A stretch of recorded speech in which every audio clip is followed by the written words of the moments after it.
Assyrios, Mathuma, Paulus, and Catholicos of the Valley of those texts. Your Holiness, Abuna Matthias, Patriarch of the Ethiopian Theravada Church, and the distinguished guests of the dais, our brothers and Metropolitans, the priests, nuns, the faithful of the church, all who are present in this meeting. I consider it as a great privilege to introduce to you our distinguished guest, Abuna Matthias, Patriarch of the Ethiopian Orthodox Church, and also to say something about the church which he represents. Abuna Matthias is the sixth patriarch of the Ethiopian Orthodox Theravada Church.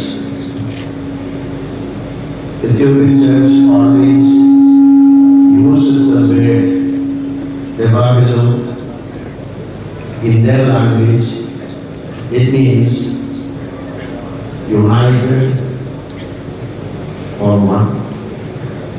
This is to indicate, according to the tradition, the non-Macedonian historical tradition of the one united nature of Jesus Christ out of his divinity and humanity.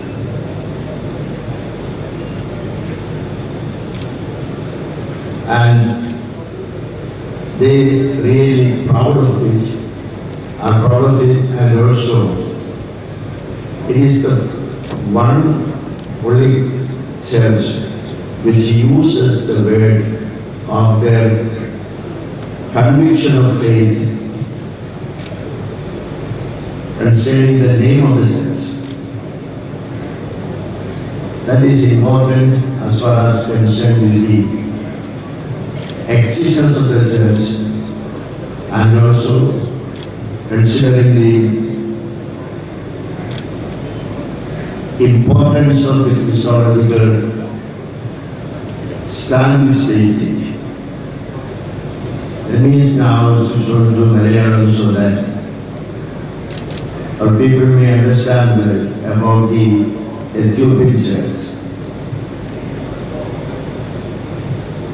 Apostolic Ethiopian Shanne Bilbos Sermazen Mahmoudi San Gilaito Maiden. And the mother Ethiopian Saba Christia Iswas the one another Yana Manasilato Ethiopia Simon Marcos and Suvisation Marie Ethiopian Saba Christia Iswas Parado and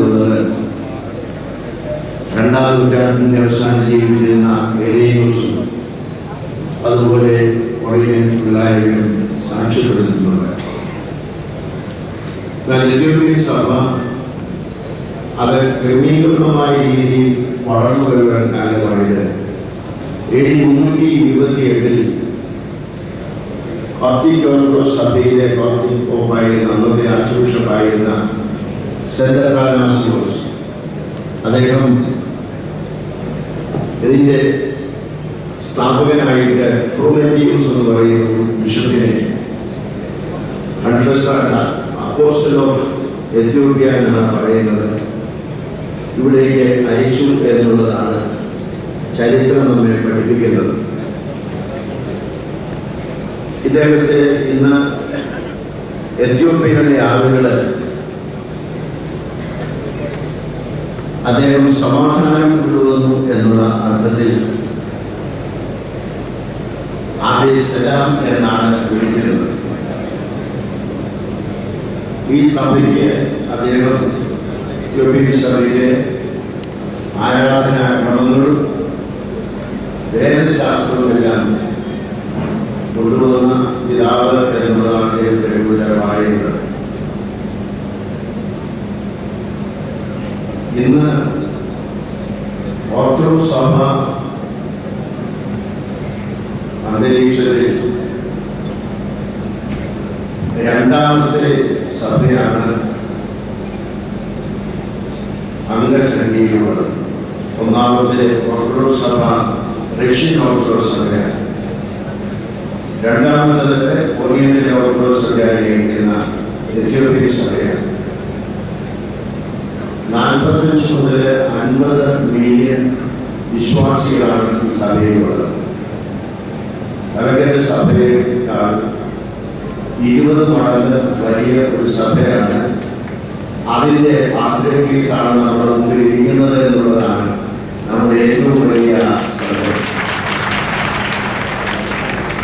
4ാം നൂറ്റാണ്ട് മുതൽ 1959 വരെ ഈ Ethiopian orthodox സഭ Coptic പേത്രിയാർക്കിന്റെ കീഴിൽ ഭരണം നടത്തുകയും എത്യോപ്യയിൽ അവർക്ക് സ്വതന്ത്രമായി ബിഷപ്സും ആർച്ച് ബിഷപ്പും ഒക്കെ ഉണ്ടാവുകയും ചെയ്തു.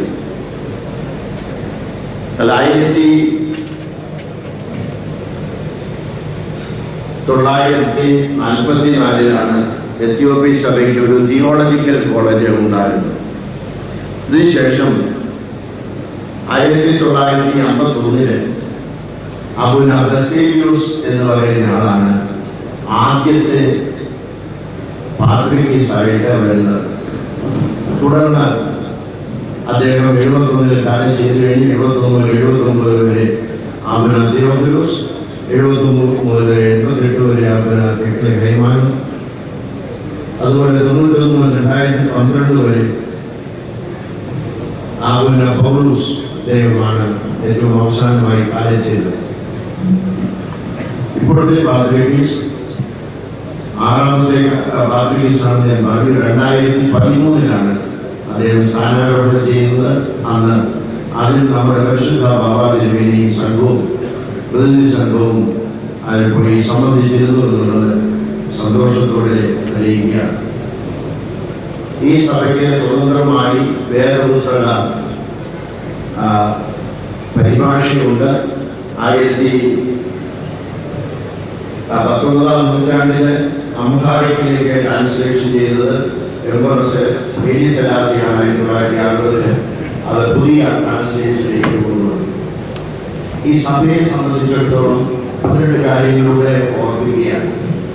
ഓറിയന്റൽ ഓർത്തഡോക്സ് സഭ പാരമ്പര്യങ്ങൾ, മലങ്കര ഓർത്തഡോക്സ് സഭ പാലിക്കുന്ന എല്ലാ കാര്യങ്ങളും പാലിക്കുന്ന ഒരു സഭയാണ്.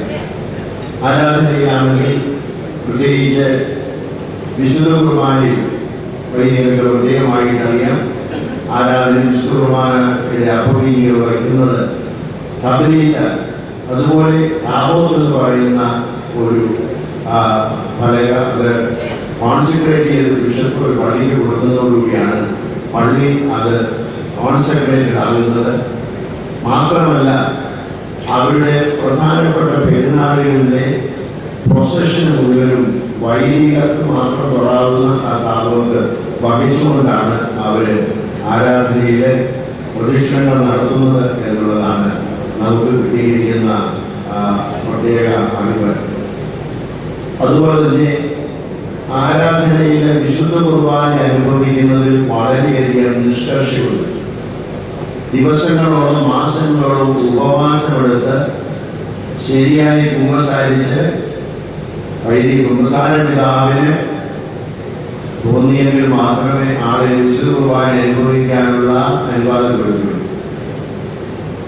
അത്രമാത്രം സ്ട്രിക്റ്റായിട്ട് ആത്മീയ പാരമ്പര്യം ഉൾക്കൊള്ളുന്ന ഒരു സഭയാണ് എന്നുള്ളത് ഓർമ്മിക്കും. സാധാരണ വലിയ വലിയ പള്ളികളുണ്ട്. അതേപോലെ തന്നെ അനേകം കല്ലുകൾ അല്ലെങ്കിൽ പാറകൾ ഗുഹകളായി രൂപപ്പെടുത്തിയിട്ടുള്ള മോണോലിത്തിക് ചർച്ചസും ഉണ്ട് എന്നുള്ളത് ഈ സമയത്ത് ഓർക്കും. ആരാധനയിൽ ആഫ്രിക്കൻ പാരമ്പര്യം അനുസരിച്ച് പാട്ടുകൾ മാത്രമല്ല, പാട്ടുകളിലൂടെ ഡാൻസിങ്ങുമാണ്. പറഞ്ഞ ഡാൻസ് നമ്മുടെ നാട്ടിൽ നടത്തുന്നവരുടെ നാട്ടിൽ പോലെയുള്ളത്. അത് അതിൻ്റെ ആത്മീയമായ രീതി അങ്ങോട്ടും ഇങ്ങോട്ടും ആടിക്കൊണ്ടുള്ളതായ പാട്ടുകളും മറ്റുമാണ് വളരെ മനോഹരമായിരിക്കുന്ന ഒരു ക്രമീകരണമാണ് എന്നുള്ളത് ഓർക്കുക. മറ്റൊന്ന്, ഒരു വർഷം 250 ദിവസമുണ്ട് ഈ സഭയിലെ നോമ്പ് ദിവസങ്ങളാണ്. 7 പ്രത്യേക നോമ്പുകളാണ് പ്രധാനമായിട്ട് അവർ ആചരിക്കുന്നത്. നമ്മൾ വലിയ നോമ്പ് ആചരിക്കുന്നത് പോലെ ബുദ്ധായി ഫാസ്റ്റ് ബുദ്ധായി എന്ന് പറയുന്ന 56 ദിവസമുള്ളതാണ് അവരുടെ വലിയ നോമ്പ്. അതുപോലെ അപ്പോസ്തലന്മാരുടെ നോമ്പ് എന്ന് പറയുന്ന മുസ്ലിം നോമ്പ് എന്ന് പറയുന്നത് അത് പെന്തിക്കോസ്ത് കഴിഞ്ഞാൽ ഉടനെ തുടങ്ങുന്നതാണ്. 40 ദിവസം വരെ നീളുന്ന നോയമ്പാണ്. എല്ലാ ബുധനാഴ്ചയും അവർക്ക് നോമ്പുകളാണ് എല്ലാ കാലഘട്ടത്തിലും. അതുപോലെ ശൂന്യമായ നോമ്പ് എന്ന് പറയുന്നത് നമ്മൾ ആചരിക്കുന്നതിൽ 16 ദിവസം ആചരിക്കുന്നു. നിലവാങ്ങുന്നു, ആചരണങ്ങൾ നടത്തുന്നുണ്ട്. ഈ സഭയ്ക്ക് 81 വേദപുസ്തകങ്ങളിലുള്ള കാനോനുകളുണ്ട്. അതുപോലെ ഈ സഭയുടെ എല്ലാ ആചാരങ്ങളും നിയന്ത്രിക്കുന്നത് എപ്പിസ്കോപ്പൽ സിനഡാണ്. നമ്മുടെ സഭയും അതാണ്. അതുപോലെ നമ്മുടെ സഭയും മറ്റുള്ളവരുമായി, മറ്റുള്ള എത്യോപ്യൻ സഭയുമായി വളരെയധികം സാമ്യമുണ്ട്. അതൊക്കെ അവർക്ക് പ്രത്യേകമായ ചില ആരാധനാ സവിശേഷതകളും വേദപുസ്തകം സംബന്ധിച്ചുണ്ട് എന്നുള്ളത് മാത്രം ഓർമ്മിപ്പിച്ചു എന്നുള്ളതേ ഉള്ളൂ. അഭിനന്ദിയാൻ പരിശുദ്ധ അഭിനവ്യാസി മറ്റുള്ളവരെയും അദ്ദേഹത്തിൻ്റെ സഭയെയും കുറിച്ച് ചെറിയതായ ഒരു വിവരണം അദ്ദേഹത്തെ കുറിച്ചുള്ളത് നമുക്കറിയുന്നതിന് വേണ്ടി പറഞ്ഞു എന്ന് മാത്രമേ ഉള്ളൂ. എൻ്റെ വാക്കിനെ